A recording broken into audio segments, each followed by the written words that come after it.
Bonjour à toutes et à tous, nous recevons sur ce plateau la journaliste Frédérique Bedos et le réalisateur Jean-Marc Descamps pour parler du film documentaire L'Odyssée du Colibri, l'occasion de découvrir l'aventure de Thomas Ruyant, ce Dunkerquois qui aura marqué le Vendée Globe 2016. Bonjour à vous.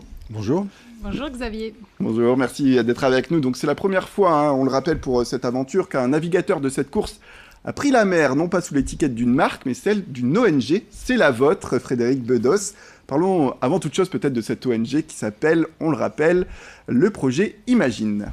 Oui, alors le projet Imagine, c'est une ONG d'information. Alors vous savez qu'il y a 10 millions d'ONG dans le monde, on est la seule ONG d'information. Alors, ça veut tout dire sur le positionnement très original. L'idée, c'est de profiter de la puissance de frappe des médias pour diffuser à grande échelle de l'espérance et donner l'envie d'agir à chaque citoyen pour bâtir un monde meilleur. Et une fois qu'on a donné l'envie d'agir grâce à nos films, qui mettent très souvent en valeur les héros humbles du monde entier, ces hommes et ces femmes qui font des choses exceptionnelles au service d'un monde meilleur, et bien après on les accompagne vers l'action dans des programmes dans les écoles, dans les villes, dans les prisons, dans les entreprises. Et peu à peu, eh bien, émerge un grand mouvement d'action. Eh bien justement, comme vous le dites, vous mettez en avant ces grandes figures. Et justement, pour l'Odyssée du Colibri, Thomas Ruyant, je vous propose tout de suite, pour le téléspectateur qui nous regarde, de voir un extrait de ce qui les attend avec ce film documentaire.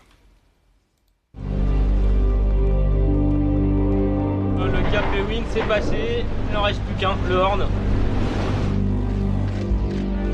Aujourd'hui, dans ce projet, 180 entreprises, je crois, et 1200 particuliers.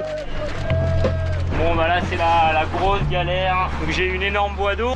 J'ai bouché le trou là avec un ciré pour l'instant. Voilà, putain, la galère. Je sais que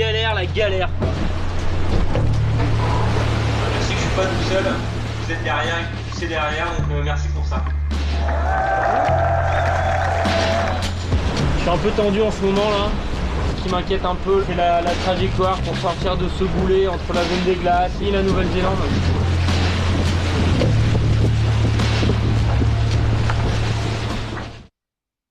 Voilà pour cet extrait. Alors justement, dans l'Odyssée du Colibri, on vit 60 minutes pour montrer un petit peu le dépassement de soi, mais également le rêve d'un homme.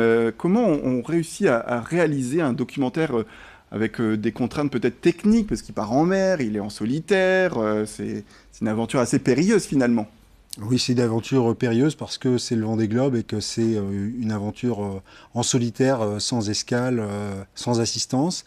Donc le film raconte bien sûr ce dépassement de soi, mais il raconte, comme on l'a vu dans l'extrait, que derrière il y a tous les gens qui sont derrière, cette association Le Souffle du Nord qui a mis dans les voiles l'ONG, le projet Imagine, avec ce colibri qui fait 9 mètres de haut, qui inspire tout le monde, quoi. Donc c'est pas seulement une aventure sportive, c'est aussi une aventure humaine qui raconte non seulement le dépassement de soi, mais aussi quand il y a de l'espoir, on peut se dépasser et on peut, grâce à un état d'esprit positif, aller jusqu'au bout. Justement, vous, Thomas Ruyant, vous l'avez rencontré, j'imagine, bien avant. Comment ça s'est préparé? Vous avez pu mettre une caméra dans le bateau? Alors, voilà. Oui, il y a des caméras sur le bateau. Et puis, pendant le Vendée Globe, il y avait des caméras à terre, parce que nous, effectivement, on n'était pas sur le bateau. Mm-hmm. Et donc, nous, on filmait l'aventure humaine qui avait derrière l'engouement pour le projet Imagine, le Colibri et tout ça. Et donc, le film est un mix des deux. On passe du bateau à la terre, et puis on raconte cette histoire comme ça. Ouais, qu'est-ce qui vous a peut-être marqué, vous, Frédérique Bedos, à travers ce documentaire? On reviendra un petit peu sur votre parcours de documentaire depuis la création de cette ONG, mais d'abord cette Odyssée, qu'est-ce que ça vous a apporté? Qu'est-ce qui vous a marqué? En fait, ce qui est magnifique, c'est que cette aventure humaine qui est le Vendée Globe, c'est l'allégorie, la métaphore parfaite des messages qu'on essaye de faire passer. C'est-à-dire, l'idée, c'est pas de vendre du rêve. Dans la vie, on a forcément des épreuves, on a des choses à surmonter chaque jour, des défis qui se présentent à nous.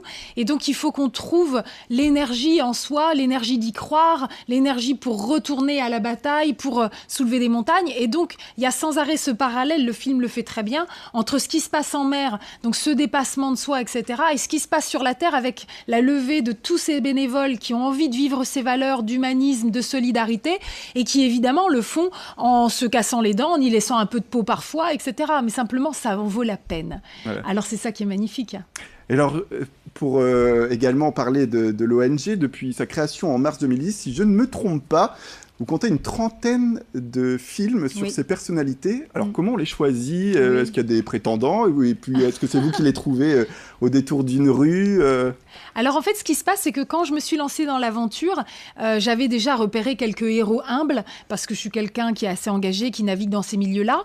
Mais dès que j'ai commencé à diffuser les films, les portraits de ces héros, les tout premiers, le public a compris tout de suite le principe.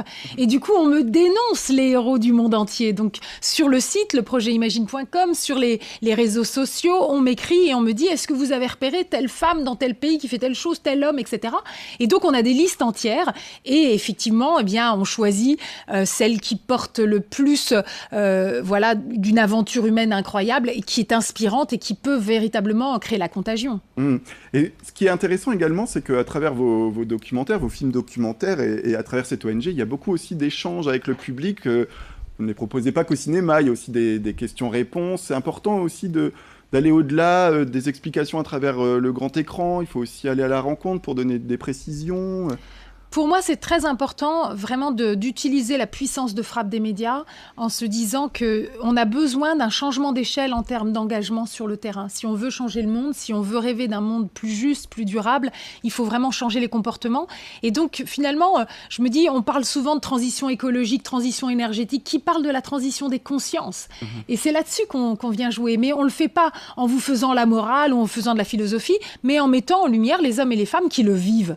Et ça vient nous toucher en plein cœur. Allez, dernière question, parce qu'il nous reste quelques secondes, juste pour parler un petit peu peut-être des projets, parce que en termes de réalisation, parce que je sais que vous faites beaucoup de réalisations de ce genre, des documentaires, et puis pour vous, peut-être une nouvelle figure à nous annoncer.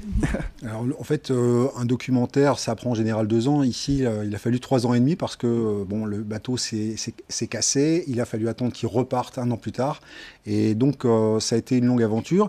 Maintenant, le plus dur, c'est de pouvoir montrer ce film, de pouvoir le distribuer. Et c'est ça le projet actuellement pour moi. D'accord. Et pour vous, peut-être une figure qui vous inspire d'ores et déjà pour un prochain film ? Oui, alors en fait, je viens de sortir au cinéma mon dernier long-métrage qui dresse le portrait d'un homme extraordinaire qui s'appelle Jean Vanier. Ça s'appelle Jean Vanier, le sacrement de la tendresse. On est déjà en 8e semaine d'exploitation, donc foncez voir ce film au cinéma. Jean Vanier, c'est ni plus ni moins que le Mère Teresa d'aujourd'hui, donc vous ne serez pas déçus. Très bien, merci beaucoup à vous deux d'être venus sur ce plateau pour parler, je le rappelle, de ce film documentaire, L'Odyssée du colibri.